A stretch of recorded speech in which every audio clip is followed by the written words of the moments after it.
नमस्कार, मैं रवीश कुमार। जब कांग्रेस के सांसद के वेणुगोपाल ने एक सवाल किया कि कोरोना की दूसरी लहर में ऑक्सीजन की कमी से कितने लोग मरे हैं, तो केंद्र सरकार ने जवाब दिया कि राज्यों ने बताया है कि एक भी नहीं मरे हैं। इस एक जवाब के सैंपल से पता चलता है कि सरकार किस तरह काम करती है और काम नहीं करती है। इस जवाब को लेकर बीजेपी के प्रवक्ता और गोदी मीडिया ने आपका टाइम खराब किया कि राज्यों ने कहा है कि एक भी नहीं मरे हैं तो नहीं मरे हैं। अब खबर आई है कि सरकार राज्यों से पूछेगी कि ऑक्सीजन की कमी से कितने लोग मरे हैं। इससे तो यही पता चलता है कि बिना राज्यों से पूछे सरकार ने संसद में कह दिया कि ऑक्सीजन की कमी से किसी की भी मौत नहीं हुई। यह उस सरकार के काम का रिकॉर्ड है जो इन दिनों खुद को पीड़ित की तरफ पेश कर रही है कि विपक्ष संसद नहीं चलने दे रहा है। ऐसा नहीं है कि विपक्ष के सांसद केवल बहिष्कार ही करते हैं और स्पीकर के आसन के नजदीक जाकर बैनर दिखाते हैं, नारे लगाते हैं। इसका भी एक कारण है और जवाबदेही सरकार पर जाती है। गोपालगंज में हमारे सदन की कार्रवाई 11:45 तक स्थगित की जाती है। मंगलवार और बुधवार को लोकसभा और राज्यसभा में विपक्ष आक्रामक दिखा। मंगलवार को लोकसभा की कार्यवाही 10 बार स्थगित करनी पड़ी और बुधवार को लोकसभा में पेपर फाड़ने की घटना हुई, स्थगित की जाती है। राज्यसभा में भी विपक्ष इस बात को लेकर आक्रामक है कि सरकार स्थगन प्रस्ताव के तहत चर्चा कराए। अगर सरकार विपक्ष की यह मांग मान लेती और पेगासस जासूसी कांड पर चर्चा करा लेती तो विपक्ष को रोज रोज आक्रामक होने का मौका नहीं मिलता। स्थगन प्रस्ताव विपक्ष का अधिकार है। सरकार किसी भी मुद्दे पर चर्चा की बात तो करती है, लेकिन किसी भी नियम के तहत चर्चा की बात नहीं करती है। जब सरकार पाक साफ है और बहुमत से लबालब है, तो फिर किसी भी नियम के तहत पेगासस पर चर्चा से क्यों इनकार करती है? सरकार कहती है कि आईटी मंत्री का जवाब काफी है और उनके जवाब की कॉपी तृणमूल के सांसद ने फाड़ दी। तृणमूल सांसद डेरेक ओब्रायन ने आज आरोप लगाया कि राज्यसभा में जब विपक्ष ने आवाज उठाने की कोशिश की तो उसका प्रसारण रोक दिया गया। कल आपके समक्ष हमने कहा था, कल ही, कि पार्लियामेंट के दो फंक्शन है, चर्चा और विधेयक। हम विधेयक पर भी चर्चा चाहते हैं, लेकिन जो गंभीर मसले हैं, राष्ट्रीय सुरक्षा से जुड़े हुए मसले हैं, उस पर आप पर्दादारी नहीं कर सकते। और एक विस्तृत चर्चा हो, किसी आईटी मिनिस्टर की मौजूदगी में नहीं, गृह मंत्री या प्रधानमंत्री जी की मौजूदगी में विशद चर्चा हो, ताकि दूध का दूध और पानी का पानी हो। अन्यथा ये जो पार्लियामेंट को बुलडोज करने की आपने रवायत शुरू की है ना, इसके पक्ष में एक विकल्प जनता खुद तय कर देगी कि आपके अहंकार को कैसे चुनौती दी जाए। कांग्रेस यूपीए की सरकार थी तो क्या कार्य स्थगन में स्वीकार करके कभी चर्चा कराती थी? चर्चा करने के लिए बहुत से नियम हैं। उस आप रूल ऑफ बुक्स में जाइए, 183, 193 है, 184, तो उन जो नियमानुकूल जो प्रस्ताव जिस नियम में आना चाहिए उसमें आप दें, स्पीकर साहब स्वयं उसको स्वीकार करके चर्चा कराएंगे। लेकिन वो कार्य स्थगन दे करके क्वेश्चन आवर आप नहीं चलने देना चाहते। क्वेश्चन आवर किसका होता है? प्रतिपक्ष का भी है, खाली सत्ता पक्ष का नहीं। उसमें तो हम माननीय मंत्रीगण को जवाबदेह बनाते हैं। अब मैं विपक्ष की बात थोड़ी देर के लिए रोककर सरकार की बात करता हूं। सरकार विपक्ष पर हमलावर है कि विपक्ष काम नहीं करने दे रहा है। सरकार यही नहीं बताती है कि वह हंगामे का फायदा भी उठाती है। इस सत्र में दो कानून बिना चर्चा के पास हुए हैं। अगर आप रूल्स ऑफ प्रोसीजर देखें राज्यसभा के, उसमें अगर दिन है, अगर हाउस ऑर्डर में नहीं है, तो आप, और डिवीजन किसी ने मांगी है, तो आपको पहले कार्यवाही को स्थगित करके हाउस को ऑर्डर में लाना पड़ेगा, फिर डिवीजन करना पड़ेगा, उसके बाद ही। तो ये तो कानून जो आज बनाया गया है, ये बड़ी वीक ग्राउंड पे बनाया गया है। जब तालाबंदी थी, संसद का सत्र नहीं था, तब अध्यादेश के जरिए कृषि कानून लाए गए। और जब संसद में विपक्ष किसी महत्वपूर्ण विषय पर एक नियम के तहत चर्चा की मांग करता है तो सरकार चर्चा नहीं करती और बिल पास करा लेती है। सदन में व्यवस्था कायम करना सरकार का काम है, ना कि उसका लाभ उठाकर बिना चर्चा के बिल पास कराना। दिसंबर 2019 याद कीजिए, पूरे देश में नागरिकता कानून के मसौदे का विरोध चल रहा था। क्या जनता की आवाज सुनने का दावा करने वाली सरकार ने इनमें से किसी से बात की? बल्कि बीजेपी की रैलियों में इन प्रदर्शनकारियों को गद्दार कहा गया और गोली मारने के नारे लगाए गए। प्रदर्शनकारियों पर पुलिस ने तो कई जगहों पर गुंडों ने गोलियां चलाई। पटना के फुलवारी शरीफ में शांतिपूर्ण तरीके से प्रदर्शन कर रहे लोगों पर सामने से हमला किया गया। 3 लोग अभी भी जेल में हैं, लेकिन उन पर यूएपीए नहीं लगा है। नागरिकता कानून के बहाने दिल्ली में दंगा करा दिया गया। ना तो गृहमंत्री पर जिम्मेदारी आई, ना गोली मारने के नारे लगाने वालों पर केस हुआ। उल्टा कानून का विरोध करने वाली लड़कियों पर यूएपीए लगा दिया गया। आज इस कानून को लागू हुए 1.5 साल से अधिक समय हो चुका है, लेकिन विपक्ष पर काम न करने देने का आरोप लगाने वाली सरकार इसके नियम तक नहीं बना सकी है। मंगलवार को गृह राज्य मंत्री नित्यानंद राय ने 9 जनवरी 2022 तक का और विस्तार मांगा है। क्या सरकार के मंत्री अब आक्रामक भाषण देते हैं कि कानून बनाने के बाद नियम ही नहीं बना पा रहे हैं? संसदीय परंपरा के अनुसार कानून पास होने के 6 महीने के भीतर नियम बन जाने चाहिए, लेकिन सरकार 5 बार डेडलाइन बढ़ाने की मांग कर चुकी है। क्या विपक्ष नियम बनाने से रोक रहा है? नागरिकता कानून के संदर्भ में या उस कानून के मामले में सरकार का रिकॉर्ड है जिसके नाम पर हिंदी प्रदेश के युवाओं को और रिटायर्ड लोगों को गोदी मीडिया ने सांप्रदायिक बनाया, उन्हें बर्बाद कर दिया। अब आते हैं विपक्ष की बात पर। गोदी मीडिया ने विपक्ष को कवर करना बंद कर दिया है। चैनलों और अखबारों में विपक्ष से जुड़ी खबरें 4-5 लाइन की होती हैं। उन खबरों को आधे अधूरे तरीके से लिखा जाता है। आप विपक्ष से जुड़ी खबरों और सरकार से जुड़ी खबरों के डिटेल को पढ़िए, फर्क पता चलेगा। मीडिया के जरिए जनता की आवाज सरकार और जनता तक पहुंचाने का रास्ता विपक्ष के लिए करीब करीब बंद हो चुका है। अब सड़क का हाल देखिए। राहुल गांधी ने ट्रैक्टर चलाकर संसद के बाहर प्रदर्शन किया। किसी भी लिहाज से राहुल का ट्रैक्टर चलाना आक्रामक नहीं था, न देश की सुरक्षा को खतरा था। लेकिन क्या आपको पता है कि पुलिस इस मामले में जांच कर रही है कि ट्रैक्टर लाने की रणनीति किसने बनाई? ट्रैक्टर दिल्ली तक कैसे आया? जिस कंटेनर में लाद कर आया उसके ड्राइवर से पूछताछ हो रही है, मालिक की पहचान की गई है। इस तरह से तो कोई व्यक्ति विपक्ष की राजनीतिक गतिविधियों के लिए पोस्टर तक नहीं छापेगा। जांच ऐसे हो रही है जैसे ट्रैक्टर नहीं बम लाया गया हो। क्या यह चिंता की बात नहीं है कि एक सामान्य सी राजनीतिक गतिविधि को आपराधिक गतिविधि की तरफ पेश किया जा रहा है? आप चेक कर सकते हैं कि ज्यादातर अखबारों में किसान आंदोलन और राहुल के ट्रैक्टर चलाने की घटना को छोटी छोटी तस्वीरों और 2-4 लाइन के साथ निपटा दिया जाता है। 1973 में जब पेट्रोल का दाम 7 पैसा बढ़ा था, तब अटल बिहारी वाजपेयी संसद के भीतर बैलगाड़ी लेकर आ गए थे। तब इसे न्यूयॉर्क टाइम्स ने भी कवर किया था।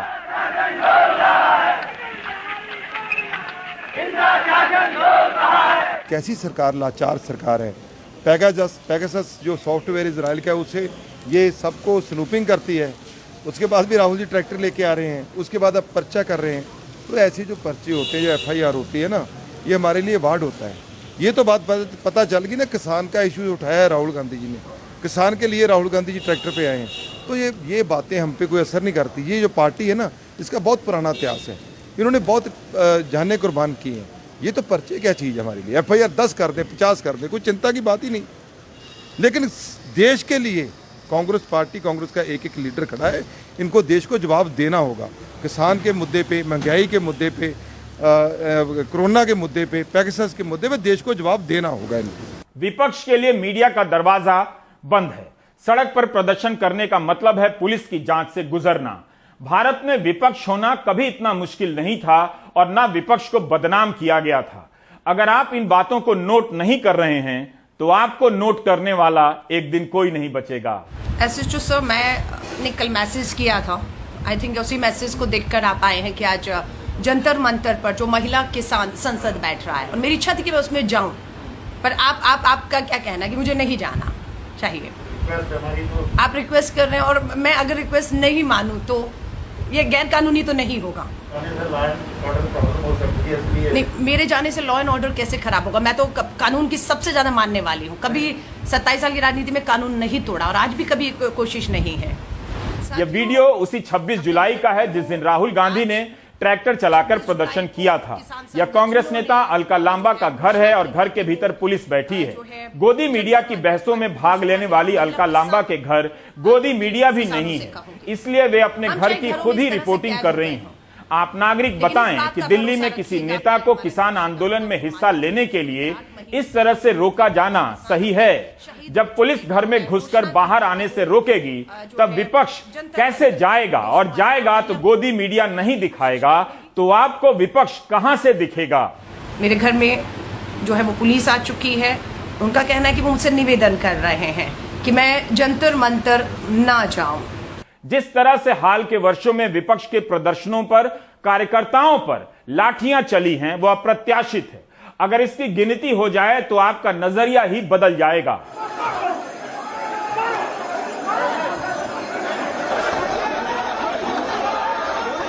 यह वीडियो इसी साल मार्च का है और बिहार विधानसभा का है। पुलिस के अधिकारी विधायकों के साथ सदन के भीतर और परिसर में इस तरह बर्ताव कर रहे हैं। उस समय कुछ विधायकों के हाथ पांव में गंभीर चोटें आई थीं और स्ट्रेचर पर लादकर अस्पताल ले जाया गया था। विधायकों ने आरोप लगाया था कि पुलिस ने बुरी तरह मारा है। विपक्ष इस घटना को नहीं भूला है। यह तस्वीर आज की है। बिहार विधानसभा में विपक्ष के विधायक हेलमेट पहनकर आए ताकि याद दिला सकें कि उनके साथ क्या हुआ था। जिंदाबाद जिंदाबाद जिंदाबाद।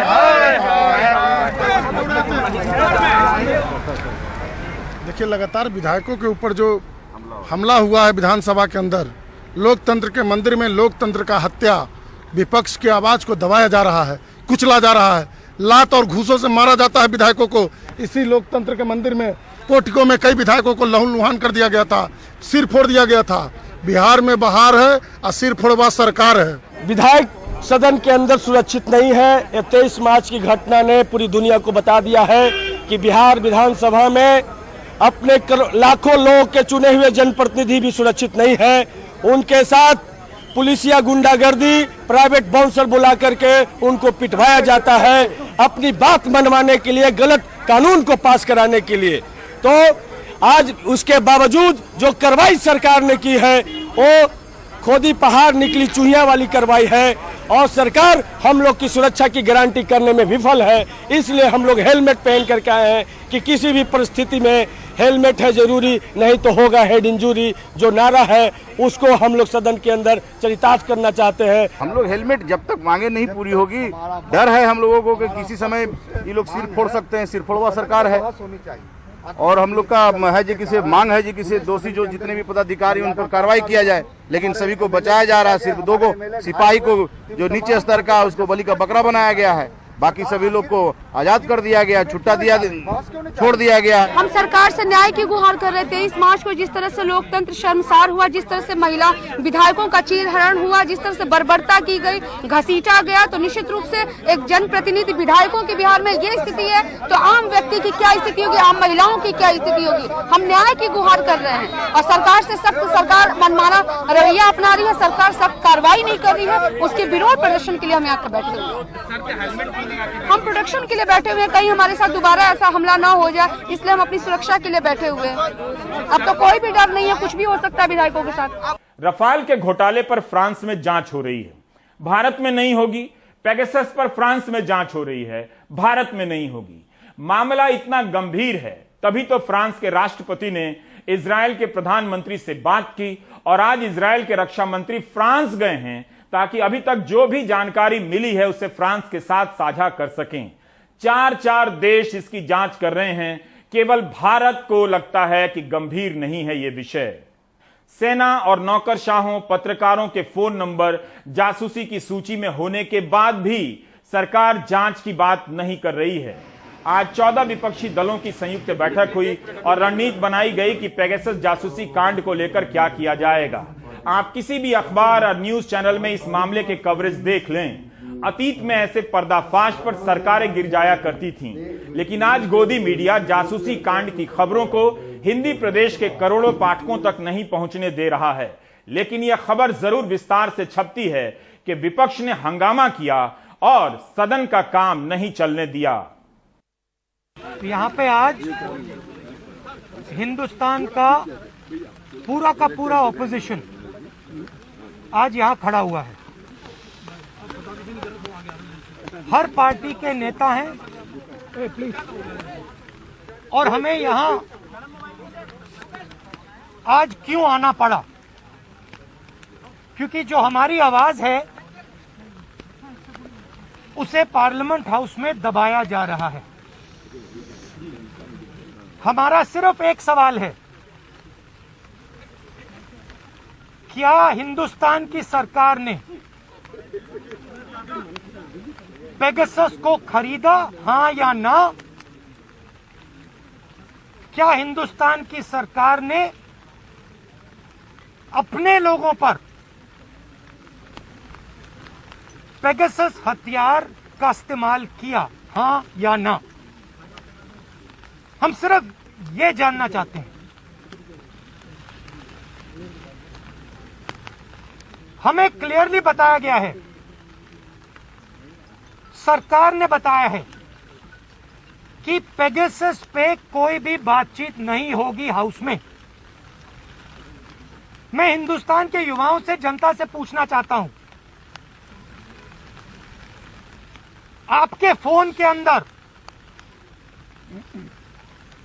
नरेंद्र मोदी जी ने एक हथियार डाला है,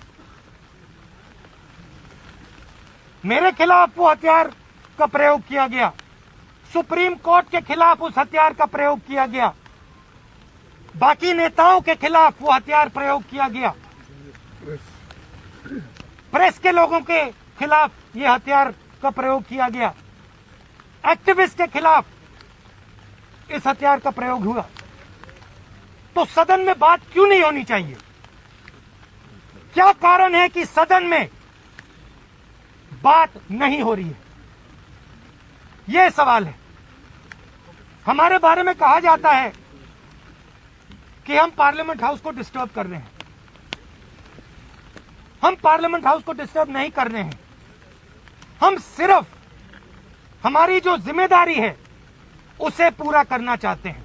और मैं सिर्फ एक कांग्रेस पार्टी का नेता नहीं बोल रहा हूं, हर एक पार्टी का नेता आपको यह बताएगा कि हम सिर्फ अपनी जिम्मेदारी पूरा करना चाह रहे हैं। तो पेगासस का रिप्लाई क्यों नहीं दे रहा है गवर्नमेंट? पेगासस का रिप्लाई तो देना चाहिए। ये तो जनता नहीं जानने चाहता है। जनता को जानने के लिए सबसे ज्यादा लोकसभा होता है, जो पब्लिक कौन से हमारा पार्लियामेंट है, राज्यसभा है। अगर लोकसभा राज्यसभा में पॉलिसी डिसीजन नहीं अनाउंस होता, अगर डिस्कशन नहीं होता, तो कहाँ पे चर्चा होगा? एक चर्चा चाय की दुकान में नहीं होता है, एक चर्चा पार्लियामेंट में होता है। बहिष्कार और विरोध विपक्ष के ही नहीं, सरकार के भी रचनात्मक और संवैधानिक अधिकार है। ऐसा नहीं है कि बीजेपी की सरकार है तो बीजेपी बहिष्कार नहीं करती है। क्या जहां बीजेपी विपक्ष में है वहां उसने बहिष्कार करना बंद कर दिया है? इस आईटी कमेटी के चेयरमैन शशि थरूर जी के खिलाफ एक प्रिविलेज मोशन के लिए खड़ा हुआ हूं।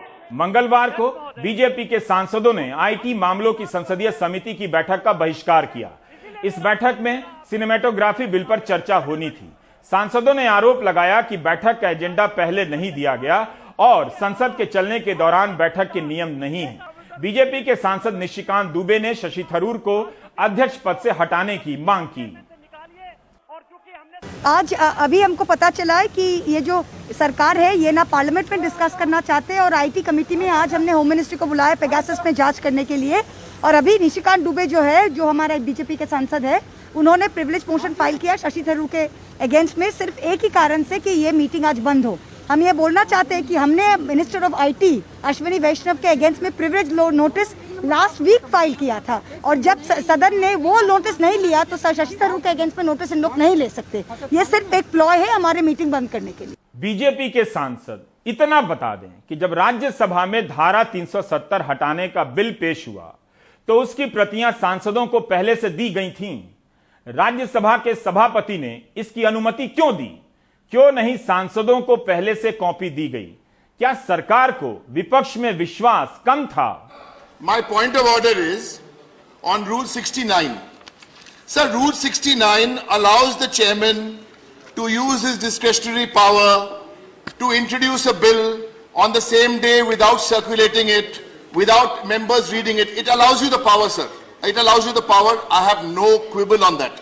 Sir, my simple point is, sir, but the rest of the 69, 1, 2, 3, 4 and the first 4 lines, sir, on that I appeal to you, sir, to please, when these bills are circulated, please allow us the time to read these bills, to understand these bills.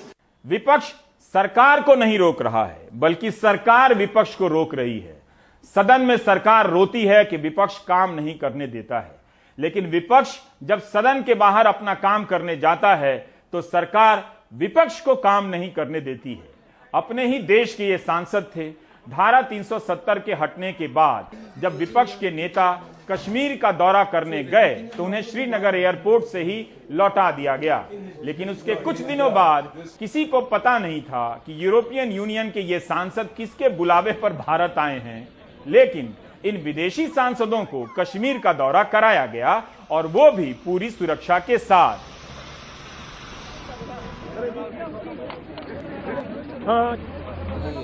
यही नहीं, आज भी कांग्रेस के प्रतिनिधि मंडल को असम मिजोरम सीमा पर नहीं जाने दिया गया, जहां 5 पुलिस जवानों की गोली चलने से मौत हुई है और अभी तक प्रधानमंत्री से लेकर गृह मंत्री तक ने किसी ने भी जवानों को सार्वजनिक रूप से श्रद्धांजलि नहीं दी है। जबकि बादल फटने से लेकर सड़क दुर्घटना में मारे गए लोगों पर दुख प्रकट करने के कई ट्वीट किए गए हैं। We wanted to visit the place of occurrence, or if it is not possible to go up to there, we wanted to go at least to the Lailapur police outpost where our forces are there. But admin here is telling that it is a security risk, so we should not go there. क्योंकि लोग डरे हुए हैं, लोग कहना चाह रहे हैं ना उनके साथ क्या हुआ। ये असेंबली में कौन उठाएगा? सरकार अपनी तरफ अपना पक्ष विधानसभा में रखेंगी, हमें अपना पक्ष नहीं रखना है विधानसभा में। तो अगर आप हमें लोगों से मिलने नहीं देंगे, हम अपना पक्ष रखेंगे कैसे? ऐसा नहीं है कि विपक्ष के सांसद सरकार से सवाल नहीं करते हैं, लेकिन कई मामलों में सरकार के जवाब से लगता है कि वह सवालों की परवाह नहीं करती, ना ही काम करती है। क्या आपको पता है कि जून 2019 से लेकर 2021 तक विपक्ष के करीब 93 सांसदों ने बेरोजगारी को लेकर कई तरह से सवाल किए हैं, लेकिन सरकार का जवाब हमेशा 1-2 साल पुराने सर्वे के आधार पर होता है और कई बार तो एक जैसा ही होता है। बहुत काम करने वाली सरकार के जवाब से पता चलता है कि बेरोजगारी को लेकर सर्वे का काम नेशनल सैंपल सर्वे ऑफिस का है, जिसने आखिरी बार 2011-12 में सर्वे किया था। 2017-18 से सरकार periodic labour force survey PLFS के आधार पर डेटा देती है, उसका भी हाल देखिए। जून 2019 से मार्च 2020 के बीच बेरोजगारी की दर को लेकर पूछे गए सवाल का जवाब 2017-18 के annual periodic labour force survey के सैंपल सर्वे के आधार पर दिया गया है, जो कि 1 से 2 साल पुराना डेटा है। सितंबर 2020 में बेरोजगारी की दर को लेकर पूछे गए सवाल के जवाब में 2018-19 का डेटा दिया जाता है, यहां भी 1 साल पुराना डेटा है। मार्च 2021 में पूछा जाता है कि मार्च 2020 से मार्च 2021 के बीच कोरोना महामारी के दौरान कितने लोग बेरोजगार हुए, तो जवाब में सरकार 2018-19 के सैंपल सर्वे का डेटा देती है। अब तक यह डेटा 2 साल पुराना हो चुका था। जुलाई 2021 में जब बेरोजगारी को लेकर सवाल पूछा जाता है, तब सरकार 2019-20 के सैंपल सर्वे का डेटा देती है, जिसमें सरकार कहती है कि 2017 से 20 के बीच बेरोजगारी घटी है। बहुत काम करने वाली सरकार के पास बेरोजगारी को लेकर ताजा आंकड़े कभी नहीं होते। क्या इस काम को करने से विपक्ष रोक रहा है? विपक्ष इस बारे में सवाल पूछता है तो जवाब पुराने आंकड़ों के आधार पर क्यों दिए जाते हैं? एक और उदाहरण देता हूं, जिससे पता चलेगा कि सरकार कितना काम कर रही है। अप्रैल 2016 में प्रधानमंत्री नरेंद्र मोदी ने ऐलान किया कि 2022 तक किसानों की आय 2 गुनी हो जाएगी। 2016 से 2021 आ चुका है, लेकिन सरकार के पास किसी भी साल के आंकड़े नहीं है कि इस समय किसानों की आय कहां तक पहुंची है। 15 सितंबर 2020 को दुष्यंत सिंह ने सवाल किया कि राज्यवार बताइए कि किसानों की वार्षिक आय क्या है, उनकी वृद्धि दर कितनी है। जवाब में सरकार कहती है कि अभी तक ताजा अनुमान नहीं है कि किसानों की वार्षिक आय कितनी हुई है। सरकार 2015-16 के सर्वे के आधार पर जवाब देती है। 10 महीने बाद भी सरकार 2015-16 के सर्वे के आधार पर सदन में जवाब देती है। 20 जुलाई 2021 को लोकसभा में विपक्ष के 3 सांसद सवाल करते हैं कि किसानों की आय दुगनी होनी है, उसमें कितनी प्रगति हुई है। तो पिछले साल और इस साल के जवाब में अंतर नहीं है, बल्कि दोनों ही जवाब के सारे शब्द एक समान है। यह सरकार का काम है। Do you get my point? सरकार विपक्ष पर आरोप लगाती है कि विपक्ष सदन नहीं चलने देता है, लेकिन सदन में सरकार के जवाब से पता चलता है कि उसके काम का रिकॉर्ड क्या है, जवाब देते समय उसकी तैयारी, ईमानदारी कितनी है। अब आपको एक और बात बताता हूं। 5 साल पहले 80 देशों के 350 पत्रकारों ने मिलकर पनामा पेपर्स का भांडा फोड़ दिया। इस प्रोजेक्ट में चार्टर्ड अकाउंटेंट से लेकर अंतर्राष्ट्रीय वित्तीय कानूनों के जानकार वकील भी थे, क्योंकि इस तरह के जटिल दस्तावेजों को देखना, जांच करना, अलग अलग देशों में खंगालना एक देश के पत्रकार के बस की बात नहीं। इसलिए कुछ मामलों में कई देशों के पत्रकार एक साथ मिलकर रिपोर्टिंग करते हैं। भारत में इंडियन एक्सप्रेस पनामा पेपर्स की खोज का हिस्सा था, जिस तरह इस बार पेगासस प्रोजेक्ट में द वायर है। पनामा पेपर्स के तहत 350 पत्रकारों ने 1 करोड़ से अधिक दस्तावेजों की जांच की थी। यह कोई इस तरह की जांच नहीं है कि राहुल गांधी के लिए ट्रैक्टर किसके ट्रक में लाया गया और उसका मालिक कौन था। रवीश, इनकी एक कंडीशन थी और एक फॉर्मल एग्रीमेंट भी हमने इनके साथ साइन करी आईसीआईजे के साथ, जिसमें लिखा था कि आप एम्बार्गो को मेंटेन करेंगे, आप अच्छा काम करेंगे और आप क्रेडिट देंगे आईसीआईजे को। ये सब और कहीं पलट जाएं तो इसका भी डर होगा। ये सब था।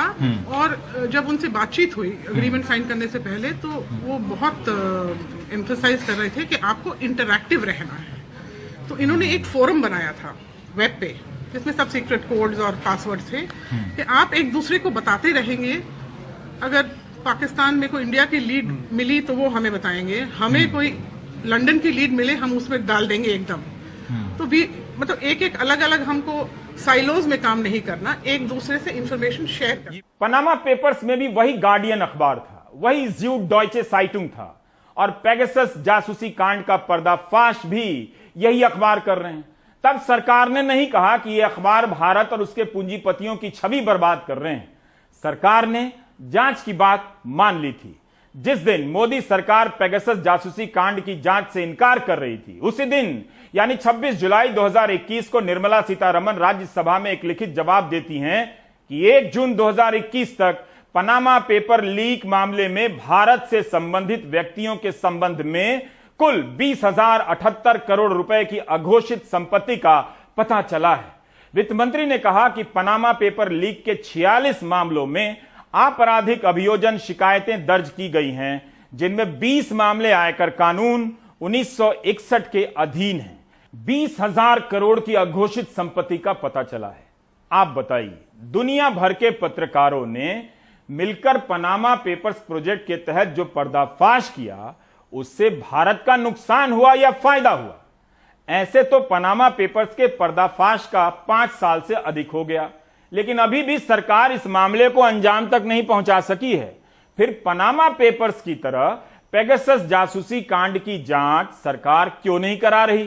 क्या इसलिए कि इस बार जांच के तार सरकार तक पहुंच रहे हैं? ब्रेक ले लीजिए।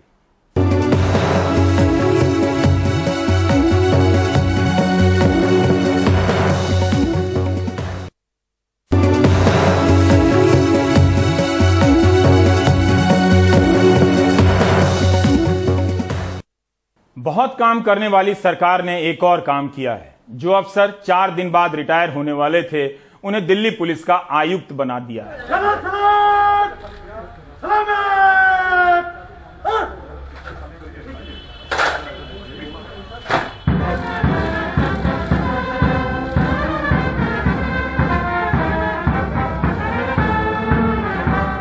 कोविड से जुड़ी 2 अहम खबरें हैं। महाराष्ट्र के चिकित्सा विभाग ने एक अध्ययन किया है, जिससे पता चला है कि राज्य में कोविड से मरने वालों में ज्यादातर ने टीके नहीं लिए थे। 95% मरने वाले कोविड मरीजों ने टीका नहीं लिया था, 5% ने टीका लिया था। टीका लेकर मरने वालों में दोनों डोज लेने वालों की संख्या 12% है। टीका नहीं लेने वाले मरीजों में मृत्यु दर 35% से अधिक है, तो टीका लेने वाले मरीजों में 13%। शायद यही कारण है कि दुनिया के अन्य देशों से अलग भारत में टीका केंद्रों पर काफी भीड़ देखी जा रही है। लोग टीका लगाना चाहते हैं। कोरोना को लेकर लोग फिर से लापरवाह होने लगे हैं। सतर्क रहने की जरूरत है, क्योंकि देश में कोरोना के मामले एक बार फिर से पांव पसारने लगे हैं। पिछले 20 दिनों में बुधवार को सबसे ज्यादा मामले सामने आए। 50% केरल से, 30% महाराष्ट्र से और उत्तर पूर्व के राज्यों से।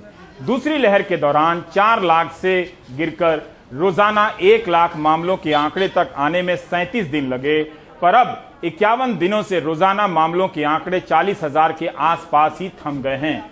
आखिर क्या वजह है कि मामलों की रफ्तार घट नहीं रही है?